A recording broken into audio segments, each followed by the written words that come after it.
Welcome to the Jewish People's Podcast by JPPI. I'm your host, Yaakov Katz. After the Hamas massacre in southern Israel on October 7th and the atrocities that the terrorist group perpetrated, there was a feeling within Israel, I would think around the Jewish world, that our allies, our friends, regular people, folks would come out, show solidarity, sympathy, stand with the Jewish people and the state of Israel. Some did. And they are our allies and they are our friends. But many others saw this as an opportunity to celebrate, to come out of the woodwork, every anti-Semite. And this led to an explosion of anti-Semitism unlike anything we have seen before. Just in Canada, as an example, we spoke about this last week with Erwin Kotler, 600+% increase in anti-Semitism since October 7th. Lots of people have asked all over the years and through the centuries, millennia, as a matter of fact, what is the root of anti-Semitism? Why do people hate the Jewish people? At the Passover Seder in the Haggadah, we read in Hebrew, Kol dor v'dor. In every generation, there will be somebody who will stand up and will try to eradicate the Jewish people. But God comes to our rescue, to our salvation. One of the people who has investigated and researched these questions is Rabbi Raphael Shore. Rabbi Shore is an acclaimed filmmaker and human rights activist. He's the founder of Open Door Media and the Clarion Project and played a pivotal role in shaping meaningful public discourse around Jewish identity, anti-Semitism, radical Islam, and the state of Israel. He's produced 18 documentaries. Some of them are quite incredible, including the feature film Beneath the Helmet, An Obsession. I recommend you watch some of them. They've been viewed over 150 million times to date. Well, now Rabbi Shore, who's known for his films, has taken his creative work to a book, Who's Afraid of the Big Bad Jew? Learning to Love the Lessons of Jew Hatred. I speak to Rabbi Shore. He's currently in the US. He lives here also in Jerusalem. But we spoke about his new book, who he wrote it for, what does he hope to achieve with it, a bit about the creative process, the difference, just my personal interest, the difference between writing and filming. But really at the core, what is the source of Jew hatred? And why are so many people afraid of what Rabbi Shore calls the big bad Jew? Here we go. Rabbi Shore, it's great to have you on the podcast. Thank you so much for joining us. Thanks for having me on. So who is afraid, Rabbi Shore, of the big bad Jew? Well, it turns out a lot of people are, as we've discovered post-October 7th. The Jewish people have been very big about saying never again for the last couple of generations, but apparently a lot of people didn't get the memo. And so we not only saw this horrific pogrom on October 7th, but then we saw the global reaction. And it seems that there's a lot more anti-Semites on the planet than we might have been aware of.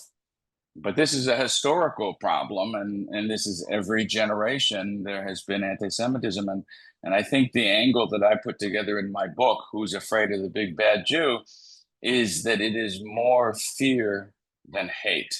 That is a big change in how I'm proposing to view the phenomena of anti-Semitism. It's almost like, and there's a great trailer, by the way, folks, that you can watch at raphaelshore.com, where you can get more about Rabbi Shore's new book of Who's Afraid of the Big Bad Jew and Learning to Love the Lessons of Jew Hatred. But you kind of, when I was listening to you speak the other day, it's almost out of the Haggadah, right? B'chol dor v'dor omdim aleinu l'chalutenu, that every generation they rise up to try to destroy us. And it's almost like what you're trying to say in the book is we have to come to understand why this is, where this is coming from, and maybe through that journey also learn more about ourselves. Exactly. You nailed it. Anti-Semitism is a phenomenon that I believe the Jewish people we've sold ourselves short in understanding the nature of anti-Semitism. And I think the book is designed to provoke a deeper conversation, I hope, in the Jewish people about the nature of anti-Semitism and the nature of the Jewish people. Because it's amazing, as you say, in the Pesach Haggadah, we say in every generation, someone's trying to wipe us out. And you think that means every Seder, every year for the past few thousand years, this has been said at the Seder table. And no children are asking, what do you mean? Everyone loves us. What do you mean? Who's trying to wipe us out? Someone's there every time trying to wipe us out, which is absolutely remarkable. So it's either the simplistic answer that most people have come to accept is that it's scapegoat. The society needs to blame the problems, and the Jews are the easy people. But that means it's not really about us. It means they're just blaming a third party that happens to be in the wrong place at the wrong time. And I'm suggesting in my book, based on the research of the anti-Semites themselves, that no, they actually hate the Jews. They hate us for a very specific reason. I want to ask though, because the title is a bit controversial when I kind of look at it. Mm-hmm. It's saying, okay, why do people hate us? I get it, but learning to love the lessons of Jew hatred. I mean, I as a Jew am meant to love what no, I'm meant to reject, to oppose, to stand up against. So clearly you have a lesson and a Yes, meaning I'm behind that. very glad. I'm very glad you asked it. Now, I'm not saying that the subtitle is learning to love the lessons of Jew hatred. It's not saying learning to love Jew hatred. If it was that, then I would agree with you. We shouldn't love Jew hatred. We have to hate evil. We have to fight back, and there's a lot of it, and we need to be aggressive against the anti-Semites. That's fine. I'm saying learning to love the lessons of Jew hatred, which means, like you said before, if you understand the real reason that in every generation someone's trying to wipe us out, if you understand why anti-Semitism is still the most prevalent prejudice on the planet, despite us being such a small people, then you can understand something very deep about who the Jewish people are. And that's what I do in the book. It's what I call jujitsuing Jew hatred, because it starts with understanding it. It starts with understanding it and seeing that it is specific to the Jews because we have brought in values and humanitarianism into the world that much of the world often rejects. And the response to that, if we flip it on its head, means Hitler said the Jewish people were a superpower in the world, a spiritual superpower. And that's why he tried to wipe us out. That was the nature of the Holocaust. He was very clear and explicit in his worldview. The truth is, flip it on its head, he is correct. The Jewish people have impacted the world in a very, very deep way. All over, the values and mindset of humanity has been shaped to a large degree by the Jews. Some people view that as evil, but if we understand it and own it, we're part of this incredible people who have impacted the world in a good way, in a positive way, to the extent that the evil tries to get us in every generation to stop us from doing our mission. That's the part we should love.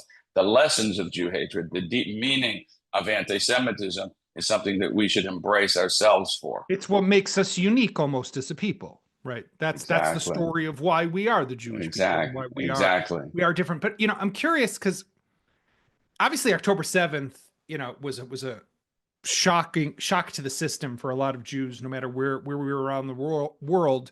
I often look at it, obviously, Israelis here feeling the direct physical danger, although people could say very truthfully that there's physical danger now in the diaspora. Your former country, Canada, with watching what happened just on the streets of Montreal a couple weeks ago. But the physical danger is very real here.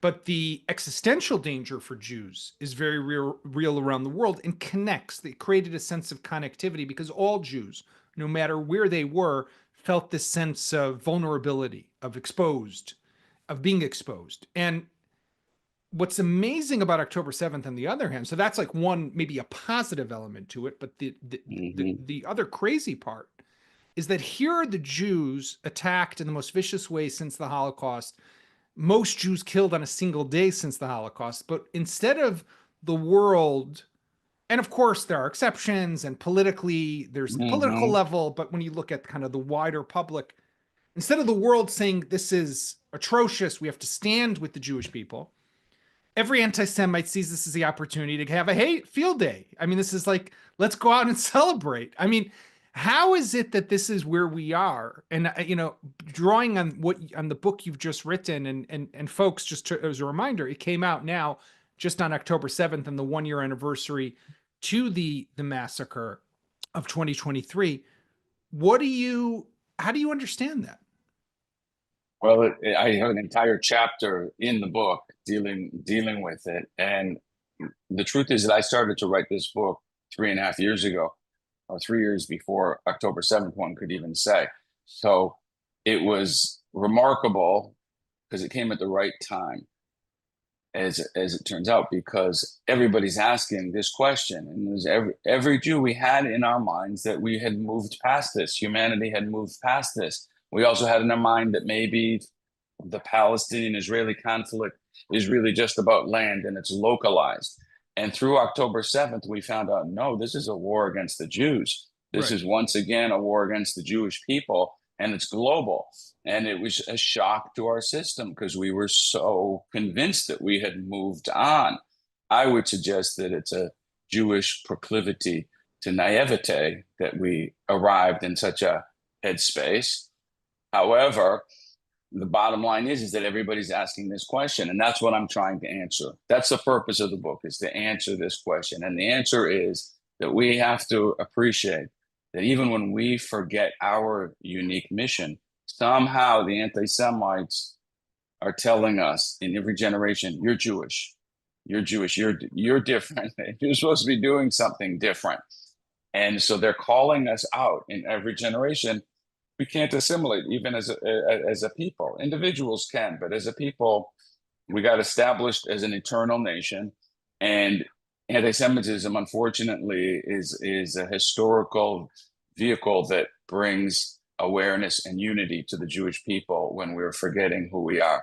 So the bottom line is that today there's what we call October 8th Jews. There's a lot of October 8th Jews, people who woke up. This is an opportunity for everybody to reconnect to who we are, to unify as a Jewish people, to reconnect to Israel and our Jewish values. Because when they hate us for being Jewish, let's embrace being Jewish. So the book came out at the same time as as a new film. You've produced already, what is it, 15 plus 18, I 18. I'm counted. sorry. My Yeah. No, apologies. it's okay. I 18. made the same mistake. 18 We can go. wonderful films that really everyone should watch through Clarion and Open Door Media.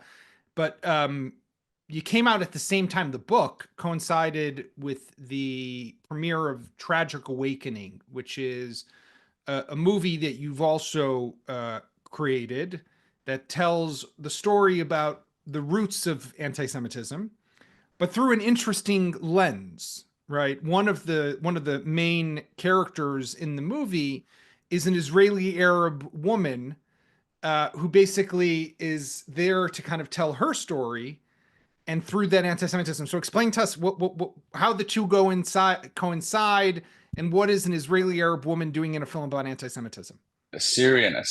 Well, she's a Syrian, I'm sorry, Syrian Syrian Arab. Lebanese Muslim woman. Yeah, who's become a Zionist and really pro-Israel. She's an amazing person, Rowan Osman. Yeah. So what happened was I've been working on this book, as you said, for three years, and part of the process. You've written a few books. For me, this is my first, so it's all a new experience. But you hand it out, you give it to some people to be beta readers and get feedback. So one of the gentlemen that I gave it to, one of my rabbis, he came back and said, you've made 17 films. You got to make a movie. This is a good book. You got to make a movie out of it too. So that's what got the process started less than a year ago. And then I hired Wayne Copping. We worked on fundraising to produce the film. Wayne Copping, a great director who's done half a dozen of my films, lives in South Africa, and I hired him to do it. And then he insisted that I be in the film too. So I'm actually in as an expert in my first film. So this is a lot of firsts. But the idea was that, books, some people read, films, more people watch, and the message is very profound. We believe that and this is the kind of reaction I'm getting every time I'm screening it at conferences and film festivals, is this is a film that needs to be seen by every Jew, and then they say and every non-Jew, because it really challenges the conventional wisdom about anti-Semitism, but even more about the nature of the Jewish people. And it's inspiring. One of the things I'm getting now a lot from people who are hearing about the film is this another depressing October 7th film? And sadly, I think it's good, but sadly, there's a lot of them coming out. But no, my film is an inspirational film about the Jewish people. It happens to be through the lens of anti-Semitism. And this woman, Rowan, that you mentioned, that figures prominently there, she's been on a journey to de-brainwash herself. She calls herself a recovering anti-Semite. And she's come to love Israel and the Jewish people. And she wanted to understand anti-Semitism. And we filmed as she went through the process of understanding. So it's a fascinating film. And by the way, it's going to be, we're going to have a big screening on December 25th at the Museum of Tolerance, Jerusalem, 7:30 p.m. Yeah, I hope you can join us, Yaakov. And it's going to be a lovely event. And it will also be my official book launch for Israel on December Well, I mean, 21st, listen, first night of Hanukkah. I just finished a fourth book, which will come out sometime Nice. later in 2025. So I do know the book writing experience. I do not know the filmmaking experience, but I am curious because you now have done both. I've often referred to book writing as almost fathering another child to the I thought you were going to say that. right. It did feel like I don't that know to if a me. film is like that, but I'm curious how you look at the two experiences just from a creative process. From a creative process, I can tell you that the book writing for me was much more difficult. And I'm not sure if it's because it was my first one and I've done 18 films now. So I can't say for sure which one is difficult than others. I believe the second book, if I write a second book, it will be much easier. But the beginning process, I didn't realize in film, you realize every single word, every single scene has to be very carefully crafted. And I didn't appreciate that a book is actually the same. Yeah. And so I probably wrote 3 times the book that I needed. And then it was a process of cutting back. So it took a lot longer. So for You me, it was learned. more difficult. I'm sure your first film was one also that took you on a journey. Yes. And Yes. if we shift and transition from one into film, Open Door Media and Clarion Project also really are at the forefront, I would say, at these educational films that are films that come with a punch, right? It's not just a good Hollywood thriller or action-packed Marvel universe movie, but these are movies that are meant to Right. give substance and meaning.